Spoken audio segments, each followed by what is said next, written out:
Welcome back, guys, to another episode of the Health Mastery Show. Today I have on with the Nick Licamelli. Nick is the resident physical therapist at 3D Muscle Journey. He's also a pro natural bodybuilder. We had a great conversation today about injuries, so everything to do with injury prevention, how to work around injuries, coming back from injuries, all related to specifically bodybuilding or training in the gym. So a lot of people get injuries where it's just little niggles or where they're pretty severe injuries. So we talk about how to determine whether you should go see somebody or do injuries mean anything. We also talk a little bit about the science of pain, or at least what Nick knows right now. But if you do have any further questions, please reach out to either of us. But without further ado, let's get into the podcast with Nick Licamelli. So Nick, thank you for coming on the podcast. Hey man, thank you for having me. It's an honor. I follow your stuff and I love everything you do, so I'm happy to be here. I'm excited. Yeah, and it was great to meet you in person. Back in November, you took the journey down from New Jersey. Is that right, or are you from New York? Yeah, from New Jersey. Took the trip to Worlds. It was awesome. Got to see a lot of people who I only know through social media or through electronic means. So it was really cool to actually meet some people, and I was pleasantly surprised that everyone was just a great, better in person than you could ever expect. And I think that's really what you see in natural bodybuilding. As far as my experience, I feel like there's a lot of really great guys and gals just involved in the sport, and it's nice to see our little community kind of growing. Yeah. So Nick, you are a natural bodybuilder, and you're also part of 3D Muscle Journey, and that's kind of how we've crossed paths.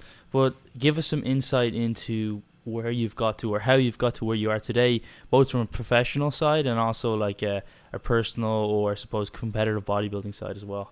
Sure, yeah. So I started out, I guess how most of us start out. We have access to some weights, and we watch Rocky, and we'll play sports in high school, and we pick up some muscle magazines, and it's kind of like a snowball effect. You start in this stuff, and then it just gets you get more and more passionate about it, and so yeah, I started out working out in my garage with my brother. Played football in high school, American football. So always trying to get bigger, get stronger.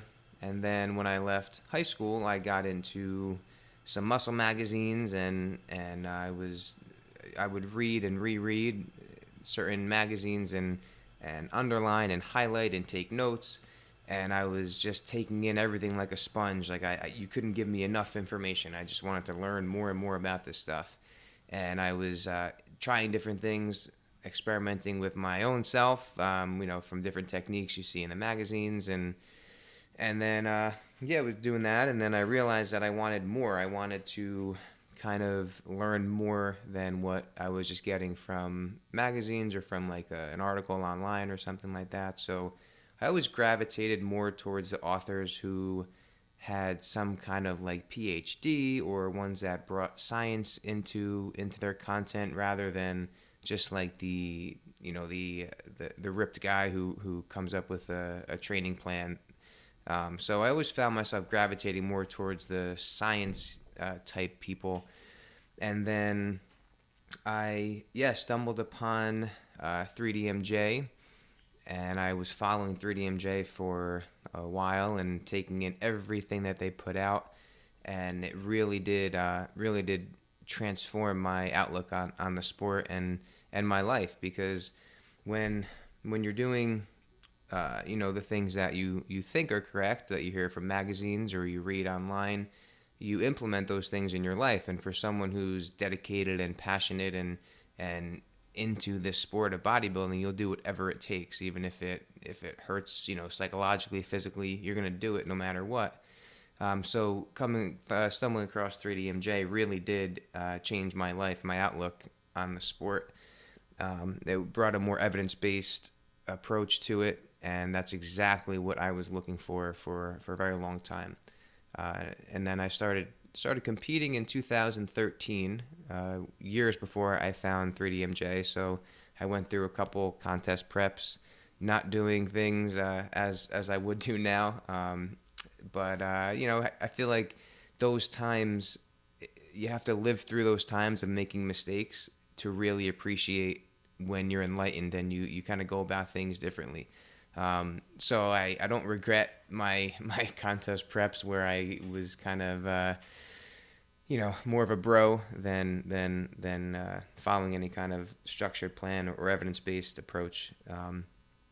And so yeah, I started competing in 2013, earned my pro card in 2016, and then earned another pro card in 2018. But these were all local shows, and I really was not in a great place as far as a competitor goes. I never took an off season. I just grinded.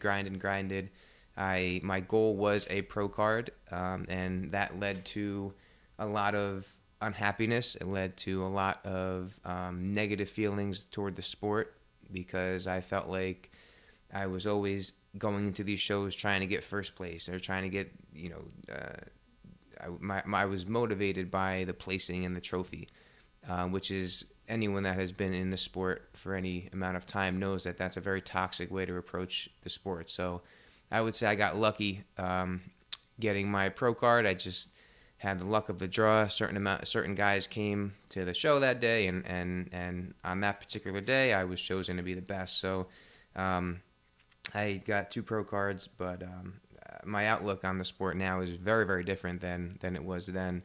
And so funny enough, that is basically the exact story of my professional career in physical therapy.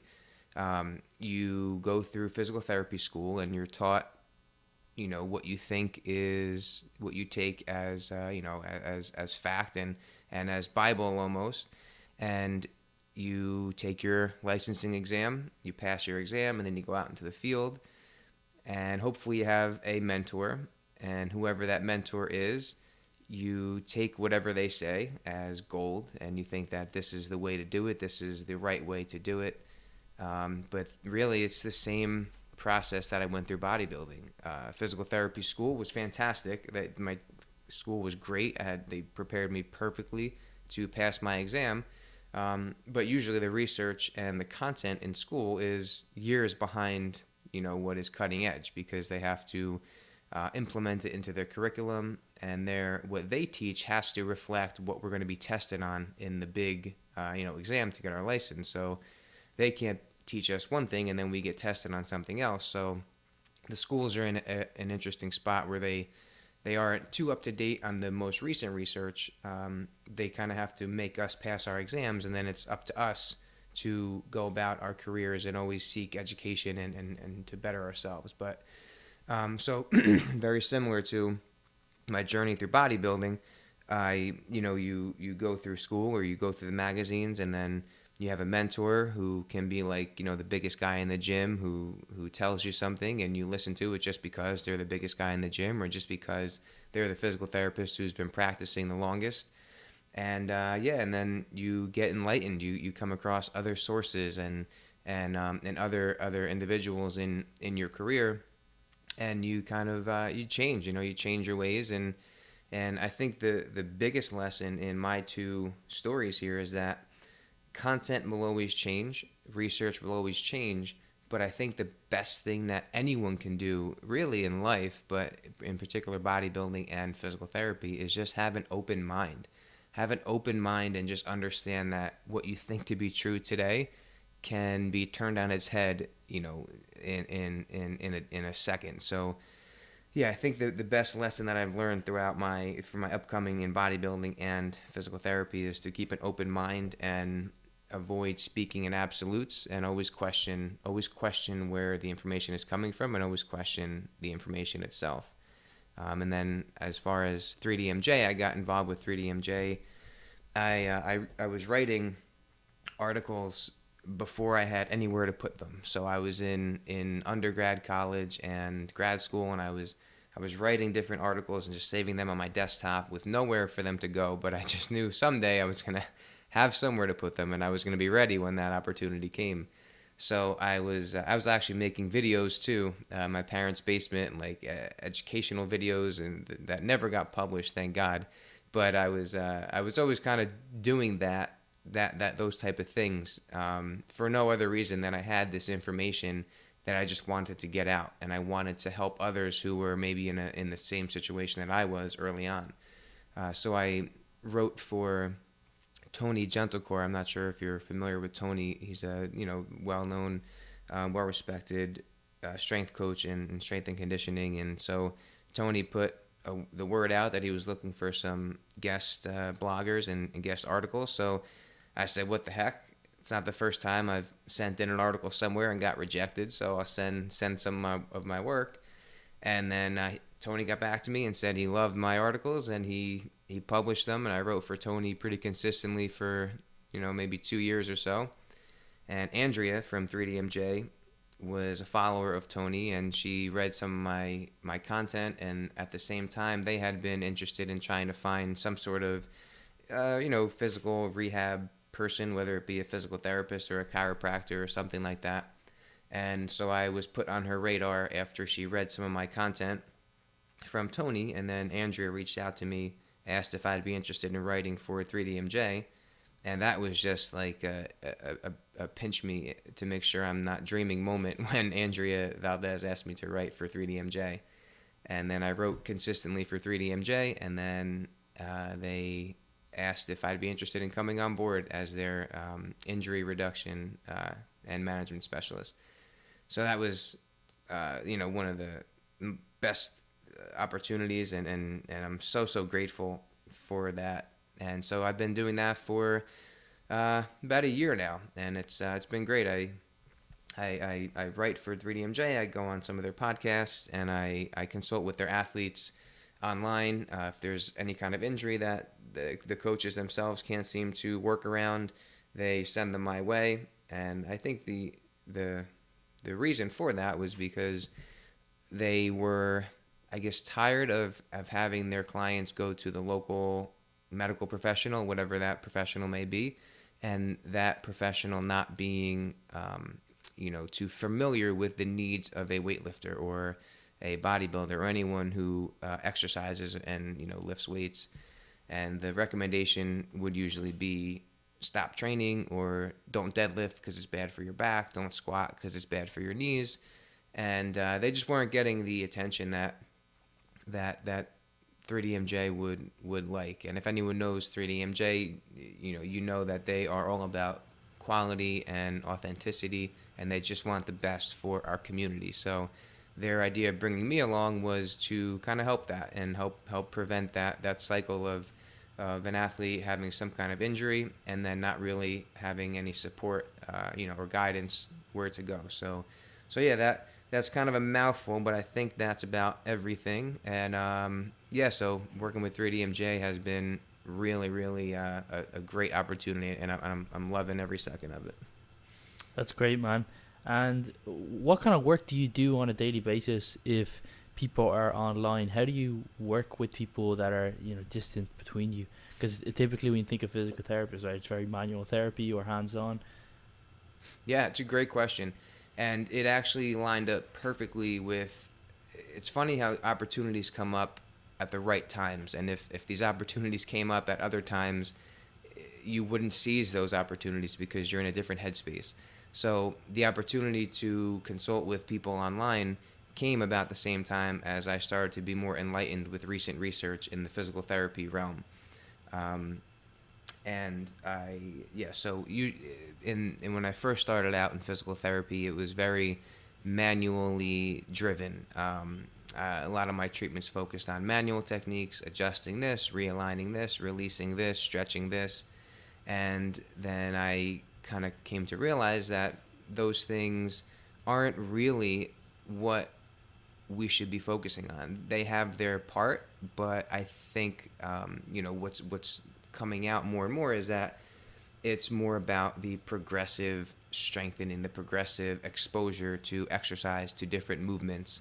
And I'm sure we'll get into what pain is and what pain isn't, in this conversation. But so right as I was getting enlightened with those types of things, this opportunity came up to work with people online, and I was at the same time I was changing my own treatment approach to include more education, more independence, more modifications of exercise and more graded exposure to movements rather than come into the office, let me fix you with my hands, and then you'll be good to go.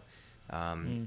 So yeah, that's pretty much the basis of what I'm doing online. I take a good history, a good subjective interview. I get to know the person as a whole. I don't just focus on the body part. I get to know the person as a whole, their goals, how this pain is impacting their life. Is it preventing them from competing in a bodybuilding show? Is it preventing them from kneeling down and playing with their toddler on the ground?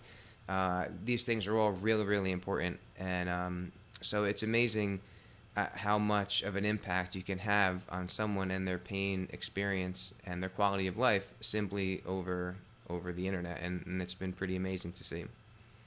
Yeah, and that tees me up for the first question we have around specifically the topic, and that which I had sent to you before. But what exactly is pain? Because when you think about pain, or when I think about pain, and I'm no expert on it, that it's subjective. From different, one thing hurts one person a different way. The same kind of pressure, or the same injury, or the same heat from like a fire or a furnace or something will affect people different ways. So, if you were to define what pain is, what would you say it is?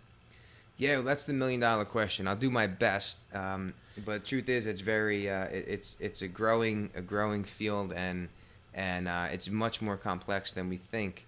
We used to think back, in the back in the day, that pain was simply a response to some kind of noxious stimulus. So, if you put your hand on a fire or put your hand near a fire, it's going to give you some amount of pain. If you put your hand closer to that fire, it's going to give you some other amount of pain. And so the more of a noxious stimulus you have, the more pain that you're going to have. And we used to think it was simply, input, output, input, output.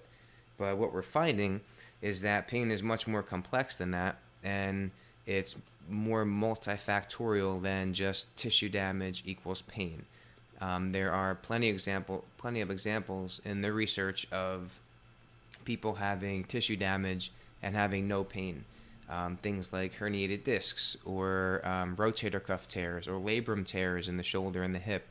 These types of things can be seen on something like an MRI, but the person never has any kind of pain. But then at the same time, someone who has just like a slight disc bulge or a little bit of a tear somewhere, can have ripping radiculopathy, pain shooting down their leg and numbness in their foot. So that's just one example, but we're starting to see that tissue damage doesn't always equal the extent of the person's pain perception. Pain can be thought of almost like hunger or thirst. It's just a normal sensation that human beings feel throughout their lives. So sometimes with the goal of decreasing pain, that could be a bit misguided because pain is just something we feel. It's inevitable. We're going to feel it at some point. I think it's how we cope with pain and the strategies we have to kind of live our lives in spite of pain being a reality of our life. And sometimes having the goal of decreasing pain will blind you from all the progress you're making. So, for example, if someone comes in with a 4 out of 10 pain in their knee and they can go up, 3 steps in a staircase and then they have to stop because the pain is too bad, maybe in 4 weeks they still have 4 out of 10 pain, but they can go up 3 flights of stairs instead of 3 steps, right? So they're making improvements, but if they're only focused on the pain, then they're going to miss out on all those, those great gains that they're making. So yeah, we're starting to find out that pain is modulated by the brain and modulated by our past experiences and modulated by the environment we're in. You could think about an extreme example would be, you hear those stories of people who sustain injuries, but they go rescue their child from a burning building and don't realize that their arm is broken until hours after the event. Or if a soldier gets injured in battle, they may not realize that they're hurt until after the battle. These are all examples of how tissue damage does not equal pain necessarily. There's a space in between that stimulus and the pain response that's modulated by the brain, and that is where I think we can make the most impact. So the approach that I usually take to pain is, for especially someone who's a weightlifter or exerciser, anyone who kind of has any kind of goal to improve their physique or gain more muscle, not necessarily a competitive athlete, but anyone who works out, is to find what movements are painful, which ones trigger the pain, and then kind of tease out the root cause of it, right? So tease out what that thing is that is causing your pain. So sometimes it's a range of motion type thing. So if someone has knee pain during a squat, maybe the pain comes on at 90 degrees, right? So right at the bottom of the hole, maybe that's where the pain comes on. Or maybe it's at the top portion of the range of motion. Maybe it's not a range of motion thing. Maybe it's a load thing, right? So maybe we can do sets to 12 or 15 reps, but then when we increase the weight a little bit and we go to reps of like, say, 6 to 10 or 6 to 8 reps, that's when the pain comes on. So then maybe the trigger is a load thing, right? Then we can modify that. Maybe it's a tempo thing. Maybe it's an intensity thing, like an RPE thing. Maybe training to an 8 RPE feels great, but once you push it closer to failure, maybe that's when you feel the pain. So the idea is to find those things that are triggering the pain and then make an impact there. And the idea is that we want to load the tissue as much as we can without provoking that pain. So if that pain comes on at the bottom of a squat, then we're going to try a box squat, stopping right before that bottom position. So we're still loading that squat. We're still getting under the bar. We're feeling the bar on our backs. We're feeling our feet dig into the floor. We're feeling everything tense up. We're descending into that squat, and we're coming back up. We're still doing most of that squatting pattern without pain. And then what happens is that threshold for pain, as we gradually expose our body to that threshold will increase, and we'll be able to go deeper and deeper and deeper and eventually have no pain.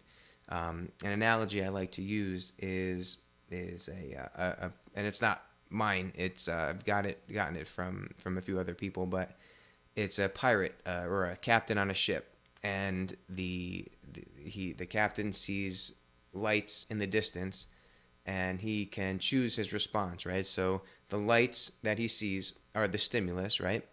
And then his response now is the brain's modulation of that stimulus. So he can either say he maybe just watched a movie about pirates and his uncle was attacked by pirates in those waters before. He sees those lights ahead, and maybe he calls the first mate and he gets everyone ready for battle, and everyone is ready. The cannons are loaded. They're ready to fight for their lives. And then they get closer and closer, and it turns out to be just a lighthouse.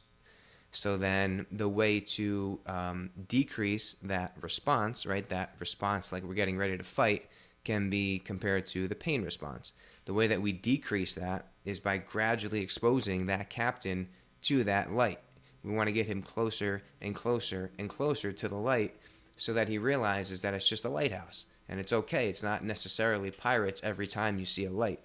So maybe the first time you push it a little bit closer to the light, maybe you only get half the cannons ready for battle, maybe not the whole ship. And then once you see it's a lighthouse, then you get a little bit closer, and maybe you only get like 1 or 2 cannons ready. And then as you keep doing that, as you keep exposing that captain to that stimulus, that response will get less and less. Almost like if you're afraid of heights or afraid of spiders. You're not going to jump into a tub of tarantulas on day one. You're going to gradually expose yourself to that stimulus. You're going to get uncomfortable. You're going to meet that edge of discomfort, and you're going to take some deep breaths, and you're going to let it sit there. You're going to see how that feels. You're going to see how it feels to be next to maybe 10 feet away from a tarantula. Breathe in, breathe out, and then your body will get used to being 10 feet away from that tarantula. And then you take 2 steps forward, and now you're going to reach that edge of discomfort again. Breathe in, breathe out. reflect, think about how you're feeling. What are you feeling? What are you thinking? What feelings are you feeling? Breathe in, breathe out, and then you take some closer steps. And that's basically the process that we go about with pain, is gradually exposing the body to that edge of discomfort while still maintaining a training effect. And sometimes when we have injuries, the recommendation of stopping training completely, that can be quite detrimental, because if you are a consistent avid exerciser and you're in good shape and you're putting up some good numbers in your squats or deadlifts or whatever exercise we're talking about, by stopping it completely and letting the pain kind of subside, yeah, the pain is probably going to stop. But then when you want to go back into training, how do we know where to start, right? We kind of are, it's like throwing darts blindfolded. We don't really know where to start because we haven't squatted, for example, in say 4 weeks. So we put ourselves at risk of overshooting it, which is dangerous, because then we can re-injure ourselves, or we risk undershooting it, and then which is not good either, because then we're not going to get a training effect like we want. So by starting at the top, which is like a full squat, no limitations, and then taking one step down to maybe something like I said, a box squat. If that's still painful, we take one more step down, and then once we find that step where we can load that movement without pain, we load that for a week or so, and then we take one step up, depending on how our body responds. So that is a very stepwise, calculated approach, and we never are confused about where to start after we come back from an injury, because we just took a couple steps back, and now we're going to take those same exact steps forward. So that's one of the things that I think is a big mistake, is when people take time completely off to let something heal, and then we jump back into it and we never really know where to start. So I like that stepwise approach. Yeah, I got you. So when you're trying to help someone with an injury or work through it, you don't necessarily try and figure out what is always the root cause, but try and work through the movement and increase the threshold for pain. Is that correct? I would guess that I'm under or misinterpreting you there, because that couldn't be the case all the time. But is that an approach you do with kind of manual therapy if you're with people, or with figuring out where the injury is? Like if somebody has a severe injury, you're not obviously just going to get them doing squats, right, until they can bear through the pain, because sometimes that might not be possible. So how do you figure out what the exact injury is, or do you just work through the kind of pain threshold to try and increase that by working through the movement and loading a movement? Yeah, it's a great question, and it really does depend. What I would say is, if there aren't any red flags, so if there isn't any numbness, tingling, shooting anywhere, if the pain is reproducible, if we're able to, if the pain it fluctuates, if it comes and goes, rather than if there's this dull pain that comes for no rhyme or reason, and it's constant and it wakes me up at night, and I can't reproduce it no matter what I do. For no rhyme or reason, it just always aches. Those are types of things where I would recommend, okay, maybe we should see someone, maybe we should get some imaging, an X-ray, MRI, just to rule out any red flags. But for the most part, I'm not diagnosing at the tissue level, because like we kind of said in the beginning, whether someone has a torn rotator cuff or a bulging disc or something like that, it's not really going to change the course of treatment unless there's some kind of red flag in there. Yeah, and I think that's probably something that most people don't think about, or they misunderstand what physical therapy is supposed to do, or I suppose coming back from an injury or injury treatment. And I'm kind of aware of it, because I told you off there that my dad is a physical therapist, but I don't look into the research at all in injury prevention, or because it's just not really an area that I'm overly interested in. But but yeah, so people think that, okay, I'm injured, so I need to go to the physio so that he can massage me and like put electrodes on me and then like massage the pain or the knots or the adhesions out, and then I'll be better.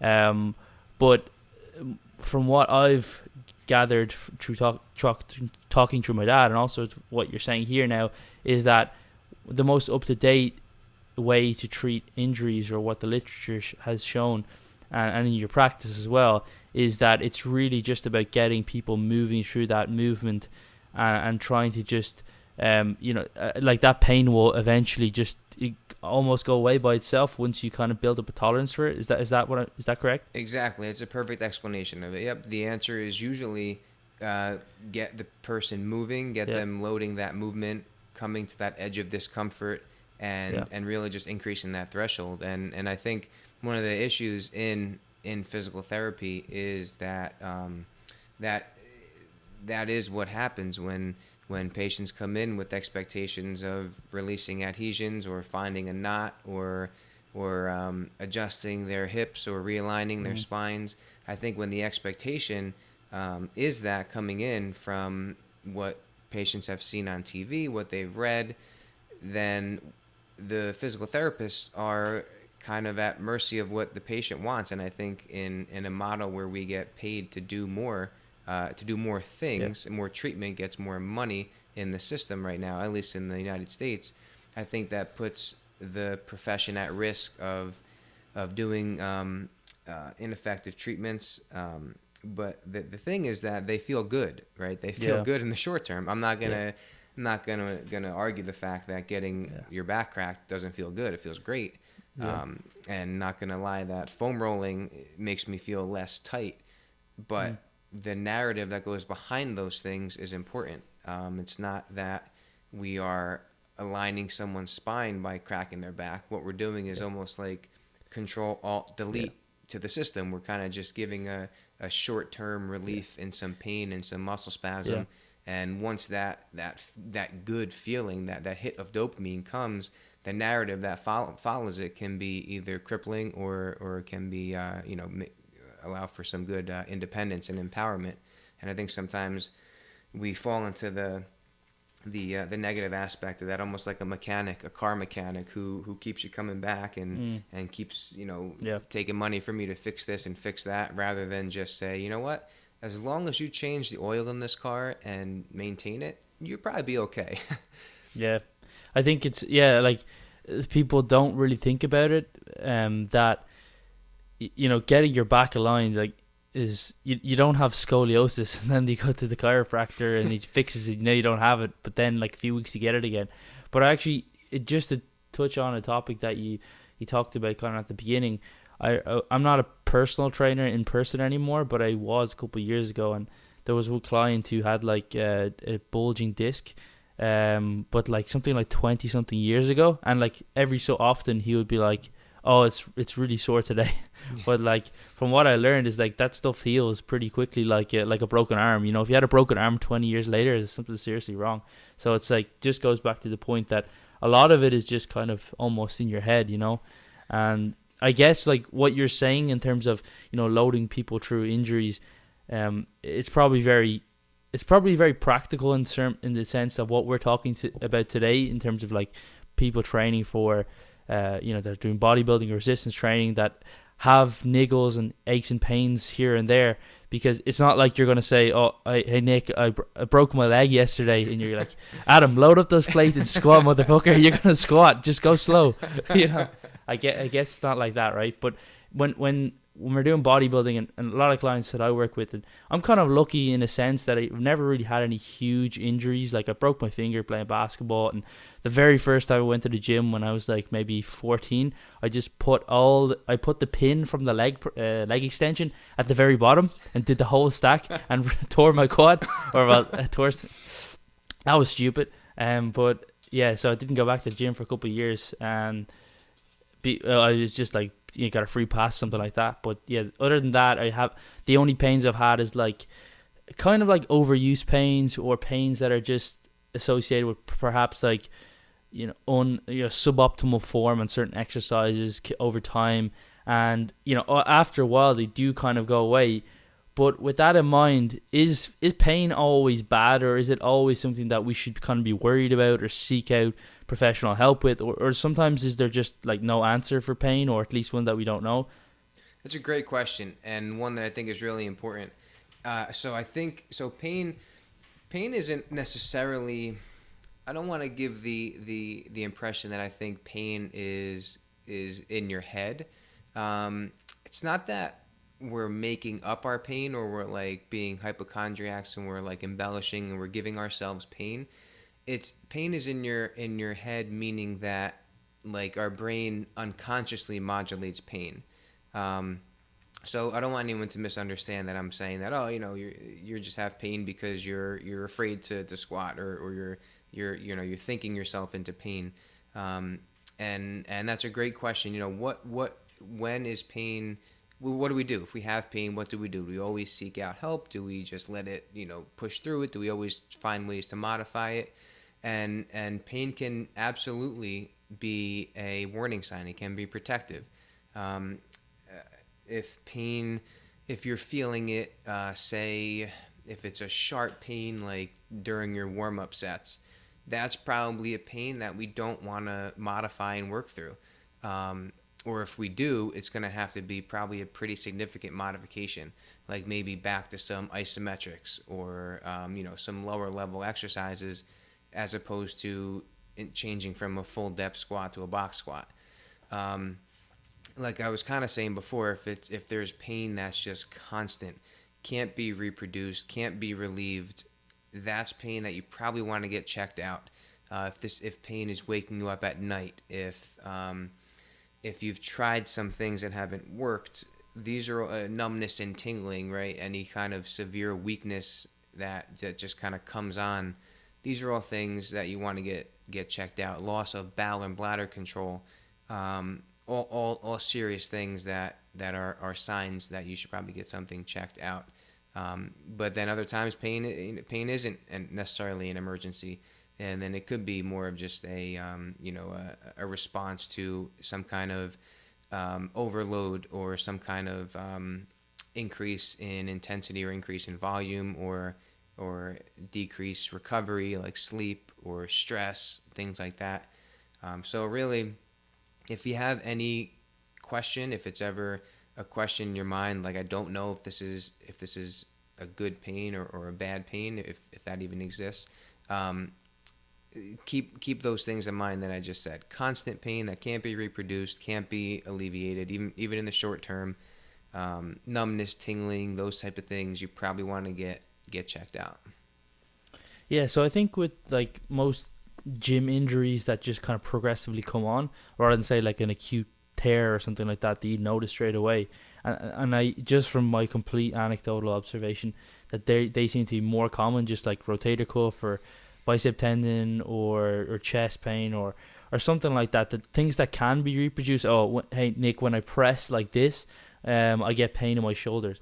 Well, what would you initially do in that situation? Is that something to worry about? Would you say, okay, let's stop doing those exercises altogether? Perhaps it's your biomechanics, or is it just that it's overuse? Or what would your initial kind of consultation or questions that you would ask the person, or a person would ask themselves? Yeah, great question. And so first, I would want to make sure that the person knows that that it doesn't necessarily have to be something structural that is torn, or that is damaged, that needs to be fixed in order to get out of pain. I'd really want to kind of get that in their mind, so that we can have better conversations, moving forward throughout the process. Pain is, like I mentioned before, pain is kind of like hunger, right? Where if you walk by, you could just eat breakfast a half hour ago, and then you walk by your favorite bakery in town, and all of a sudden you're hungry again. It's like, well, That's only on contest prep. exactly, only got this prep.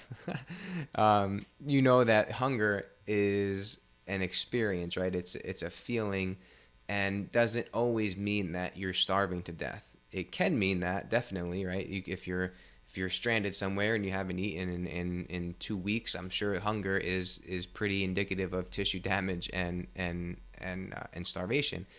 but that bakery after a half hour after eating is not, and it feels the same. The hunger is just hunger, just like pain is just pain. So after we have that conversation, I would then dig into a bit about their history. I would say, well, have you ever felt anything like this in the past? Does the pain come and go? Is it constant? Any numbness, tingling? Okay, get those questions out of the way. Then I'll ask about what happened. Anything else happened in your life around that time when you started feeling the pain? Did you recently try some new exercises? Did you get on a new training split? Did you increase your volume? Did you increase your weight? Did you just break up with your girlfriend? Did you just have a baby? Did you just move? Did you, all these different things that can contribute to pain. I would definitely ask about, and then if I would dive into what causes the pain. At what point of the range of motion do you feel it? Have you noticed if you change your grip, does that modify it? Which exercises can you do? Which ones can't you do? Which ones give you pain? Which ones feel good? And then I'll just collect all this information and then really dive into that person individually. And as you can imagine, all of those answers are going to be different for everybody. So just like an online coach, a bodybuilding coach or personal trainer, there's no template, right? There's no template. The best in the industry, like you yourself, 3DMJ, we know that each client is an individual, right? And we have to take their entire lives into account. Keto may work good for someone, but other people love their carbs, right? And then that wouldn't be good, or it's very, very individual. So I think that's almost lost a lot in healthcare and fitness, is that there's no easy answer. And sometimes if someone's listening to this and they hear me kind of talk about my approach right now, there's not really a solid answer. It's more of, I would kind of get all this information, come up with some ideas, and we're going to try some things together working as a team, and then we'll move forward, and hopefully through the process you'll be more independent coming out on the other side, so that if anything pops up again, I'm here for you to guide you, answer any questions, but you have these tools, you have this experience to now help yourself and become more resilient moving forward. Versus someone who has the 3 exercises to cure low back pain. I mean, that if I didn't know any better, I would click on that every day. That's easier. That's not a long process. That's not me answering a bunch of questions about whether or not I'm stressed or not. Like, I want to do those 3 exercises, and I want to get that machine that vibrates and shakes my muscles and makes me feel better, because that's a lot easier to do.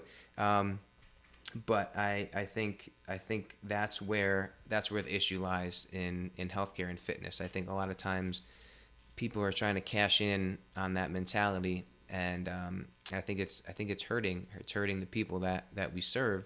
I just heard something, I forget where it was, I think on a TV show. Someone had like a melanoma, some kind of skin cancer on their nose. Oh, it was on the TV show Botched? Yeah. So I don't know why it was on, but I was listening to it in the background, and this poor woman put something, this kind of, I don't know, cream or substance or something, this holistic medication type thing on her melanoma on her nose, and it ended up eating a hole away in her nose. And this poor woman had to go through all these surgeries to try to correct this. And I looked over at my wife and I said, "This is why I exist." This is why, because this is the most extreme version of the harm that's being done in the medical field and in health and fitness. It's these empty promises. It's these quick fixes. It's these things that make a quick dollar, and it's really infecting the healthcare and fitness industries. And I don't think a lot of people realize how serious that is. Yeah. And I guess then when we're talking about kind of injury prevention, so we talked a lot about what to do if you do have an injury, but with regards to then injury prevention and specifically warming up in the gym, is that necessary? Is it something that you recommend? Is there certain things that you do or exercise specifically that are more general, just to kind of protect your joints or to reduce the risk of injury.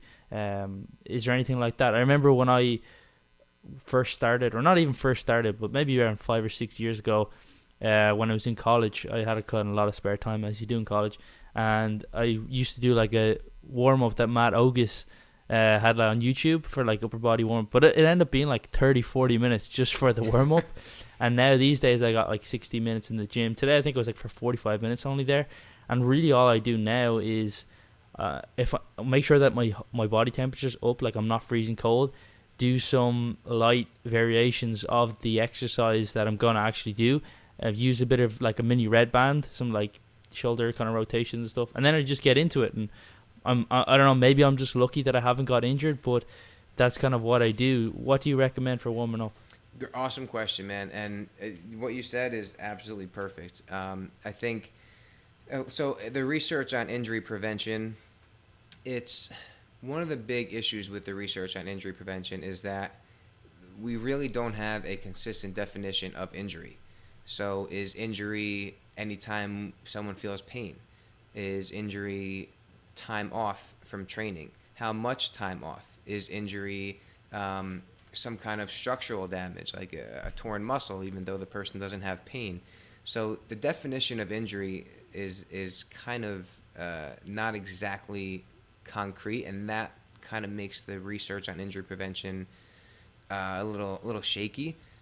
But I think what you said about your warm-up is absolutely perfect. And I, just like you, would have a long warm-up when I was, in physical therapy school, and I had all this knowledge about every tiny muscle that could be tight and every muscle that could be weak. And my warm-up would be, probably like 20 minutes to a half hour. I'd be on a foam roller and doing this movement, doing that movement, and then you realize, oh my goodness, like I'm been here for a half hour already. And those type of things like foam rolling or stretching or anything like that, the effect seems to be short term. So if you foam roll, say, your quads, your calves, and your hamstrings, by the time you go to foam roll your hamstrings, the benefit of foam rolling your quads has probably passed, and that window of improved range of motion or decreased quote-unquote tightness has probably passed. So exactly like you said, my ideal warm-up is something to get your heart rate up a bit, and then specific movements to the task at hand. So if you are about to do squats for that day, maybe some, depending on, this is also going to be very specific to each person, but maybe like a goblet squat, right? So take a light weight or dumbbell or kettlebell and just kind of sink down nice and slowly into a goblet squat. Sit in the hole for maybe a second or 5 seconds. Take a nice deep breath. Breathe in, breathe out, deep in the hole, and then come back up. Squeeze the glutes. Feel your feet kind of planting in the floor. Get your mindset. Close your eyes. Get a feel for what's going on. Couple goblet squats, and then get right under the bar and start your warm up sets. And yeah, short, sweet, specific to what the task is at hand. That's the name of the game with the warm up. Nice. And when it comes to specific gym injuries, is there anything that you notice that cause the majority or the largest percentage of pain within this, let's say, recreational lifters? Is it poor use or poor form, or is that something that you even kind of can see because you come to the table after the fact, right? Yeah, it's another really good question. Usually, so I'll give the option to clients to send me a video of their technique just to see, because usually if someone comes to me from 3DMJ, they have a decent experience. They're a certain type of athlete who follows 3DMJ that will then reach out for coaching, who will then reach out to me. But if it's someone who isn't a 3DMJ athlete or someone who I may just want to take a look at exercise technique, I'll have them send me a video of some movements in the past that they've done or some movements currently that they're doing. But exercise technique is more of a spectrum as far as a hard good or bad, and that was something that I used to really spend a lot of time on, is trying to get perfect form, right? Trying to get a perfectly neutral spine every time I bent over, trying to keep perfect posture with my shoulders and my back and my head and my neck. One of the jokes about physical therapy school is that you don't know how much you have wrong with you until you go through physical therapy school.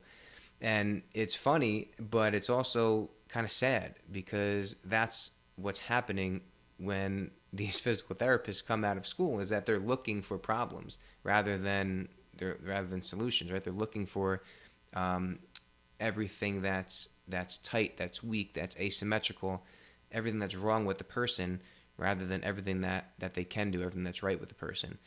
So exercise technique, I'll take a look at usually a little bit down the road if we can't seem to make an impact with some of the other things that we talked about. Sometimes it's as simple as changing the foot position, or changing the grip on an exercise, or slowing it down a bit, adding a pause. Those types of things are ways that I like to use exercise technique, and also is to change the way that the load and the stimulus is hitting the body. So a lot of times the injuries that I deal with are overuse type injuries. Not that like they're a painter or a carpenter and they're hammering or painting all day and their shoulder hurts. Like that's overuse, but overuse in the sense where a certain movement is just getting done repetitively in the same way without enough time to recover. One of the ways to kind of break that cycle is changing up your technique a bit, right? So maybe adding in a heel lift on your squat. You're still barbell back squatting, but that heel lift will now shift the focus more toward your quads than maybe your lower back and your glutes. And maybe that slight change in form and kind of change in the way that the force is going through the body, that may be just enough to allow that overuse cycle to kind of calm down, and then you can revisit your old technique after that. Or it's something as simple as moving your feet on a leg press, right? Or changing your shoulder position on a curl or a tricep press down. All these things can, it's a slight change, and you're still doing the movement, still maintaining that training effect, but it's kind of breaking that overuse cycle. So those are kind of two ways I like looking at exercise technique, is to kind of modify the way the load is getting put through the body, and then kind of a secondary after looking at the other aspects of what can be leading to pain as something to modify. Yeah, and I guess as bodybuilders or people who just lift a lot, we're kind of anomalies, because the everyday person who gets injuries, they don't. Not everybody lifts all the time, or at least lifts as much as people who are trying to get as big as humanly possible. So, do you think that it's normal, or it's something that you should expect to, I won't say get injured, but have pain here or there from just consistent training over the years? Is that something that we should expect? And then I guess if the answer is yes, then is it just, okay, well, let me just try adjust something here, try perhaps a different exercise first before saying like, oh crap, I got to go see a physiotherapist again? Yeah, I think it's like a lot of things in life. If you're in this for the long game, like you are, and I know your listeners are, there's going to be ups and downs. There's going to be times when you feel like you could spit fire and nothing could hurt you, and then there's going to be other times when things aren't going so well. Think of it almost like a marriage, right? So marriage is, I've been married for 4 years now. I've been dating my wife since I was in high school. We've had great times. We've had hard times, and they're to be expected, right? It's not reasonable to think that you're never going to have a disagreement or a hard time or something like that. What's important is how you respond to those times, and getting the tools get through those hard times. So early on in someone's lifting career, or early on in a relationship with someone, and you may get some pain, or you may get into an argument, you don't have those skills to get through that in the beginning, right? You don't have the communication skills with your spouse or significant other in the beginning, to work through a problem, to hear their side of the story, to listen with intent, just to listen, not to make your point. Same thing with training, right? It's, if you have pain, you don't maybe have those tools. You never experienced shoulder pain before, so you don't know what's going on. Maybe you don't know if you tore your rotator cuff, if you're gonna have this pain for the rest of your life. But then as you work through these things, as you realize, well, hey, if a dumbbell overhead press gives me shoulder pain, but a landmine press feels great, or a barbell press feels great, I'm going to use the barbell press, or I'm going to use the landmine press and let that be my main pressing movement. And then maybe you go back to the dumbbell press after that, and it feels good, right? Or maybe it still hurts, and then you say, okay, well, I don't have to dumbbell press. I could just do this. So you are becoming more resilient after having pain. So you're learning from the hard times. And just like in a marriage, right? You learn through the hard times. I don't learn anything about my wife in the good times. When things are hard, you really have to dig deep. You have to look inside. You have to go to those dark, uncomfortable places and find out more about yourself and find out more about your spouse. And that's how I think a lifting career should be looked at. You're going to have ups and downs, but it's how you handle those downtimes that makes all the difference, because those downtimes can ruin you, or they can make you stronger. And an argument with a spouse can end the relationship, or it can make it stronger. And that's my goal. My goal is to be that voice, be that person to guide you through those hard times, and show you, like, it's okay. It's okay that you have pain right now. It's okay. We're going to get through this. This is what we're going to do. We're going to try this. We're going to try that. But ultimately, I'm not going to be the one that's getting you better. You're going to be getting yourself better. And then if you ever have any pain in the future, looking back, I got through this, or I got through something like this already. This is what I did. I know that I have more confidence moving forward. And I think that's super, super empowering. And that's pretty much my goal. My goal is to be the mentor. I don't want to be the hero, right? I don't want to be the end all be all. I want to just help along the way of someone's fitness journey, and kind of make them more resilient and more confident moving forward. Yeah, thanks a lot for that, man.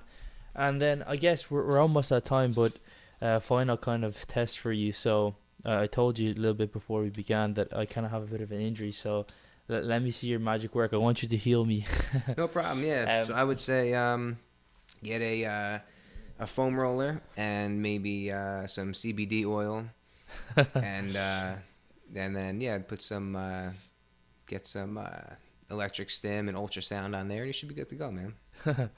No, but in all seriousness, though, I'm genuinely curious. So I started playing basketball again. Just recently, I played a pretty high level. Well, I played international level, but Ireland is, it's a different kettle of fish, as we say over here, for basketball. It's just not really a big sport. But I hadn't played in years. Since I got into bodybuilding, it just kind of, they don't really go hand in hand. Like trying to get bigger when you're only 5'11", and then playing basketball is just not really conducive.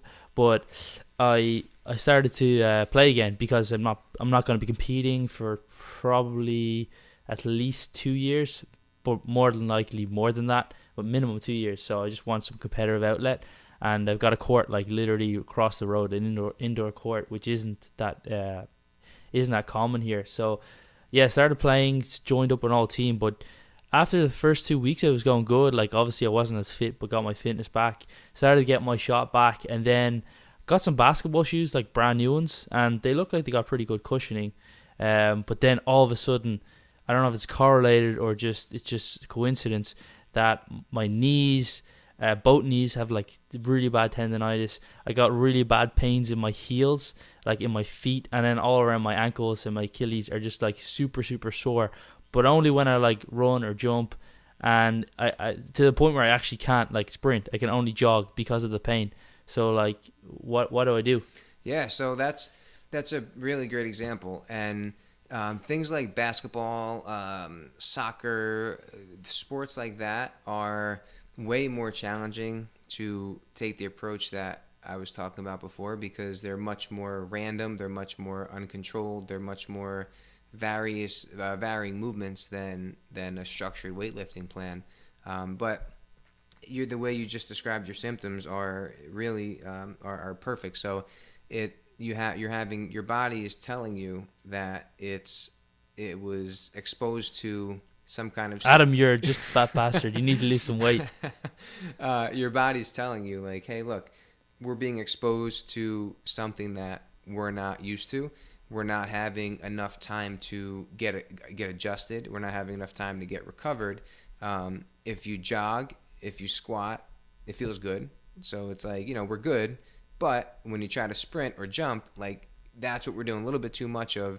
Not that it's too much, it's just too much right now.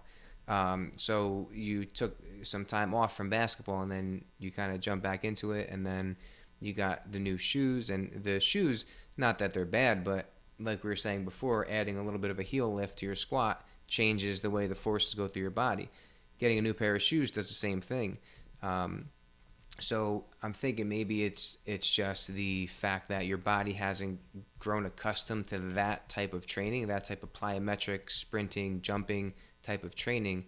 So I think you're right. I think it could be like some kind of short-term inflammation, like a tendonitis or just like a non-specific overuse type injury. So my suggestion would be try to change up the stimulus a bit while maintaining the effect that you want.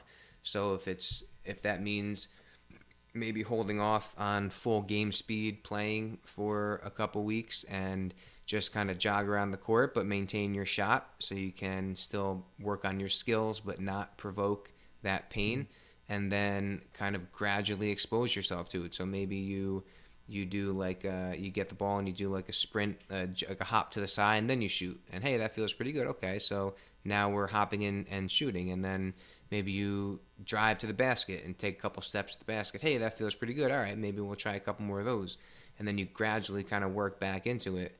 Yeah. Similar to weightlifting, but pretty much the same process. You're listening to your body. You want it to get accustomed to it. Again, I don't think what you're doing is bad. I don't think you're damaging your tissues. I think you're just giving your body another stimulus that it's not. That's too fast. It's coming too fast for your body to adjust to it. Yeah, I guess it's just like if you start in the gym, right? You do like 30 sets for chest. You're gonna be in another world of pain, right? From never. Or I guess I could do wheelchair basketball for a few weeks. Yeah, you could do wheelchair basketball. But yeah, that's a perfect thing to compare it to is like a newbie at the gym. A lot of times people who have like a surgery, say an ACL repair, they'll be their quad will get very atrophied throughout the rehab process, and they'll ask me, is this ever going to grow back? Like, should I stop training my good side? Is this going to get too big and this is going to stay small? And my answer is, well, the leg that's injured and dealt with the atrophy is now like a new person going into the gym. The other leg is okay. Like that's still pretty much conditioned and that's not going to experience rapid growth, but the side that is atrophied, that's going to respond pretty quickly, compared to the good side. So it's going to grow back a lot faster, and it's not like your good side is going to keep growing and growing. We would all love that, but that's not how it works. So yeah, it's almost like it's just like you're new to the gym or new to any activity. And when I was in PT school, we would play basketball every Friday, and I played sports my whole life, but when I was in grad school, I hadn't played a competitive like impact sport like that in a long time. and I couldn't walk for like 3 days after I played that basketball. But then after a while, like it got better and better.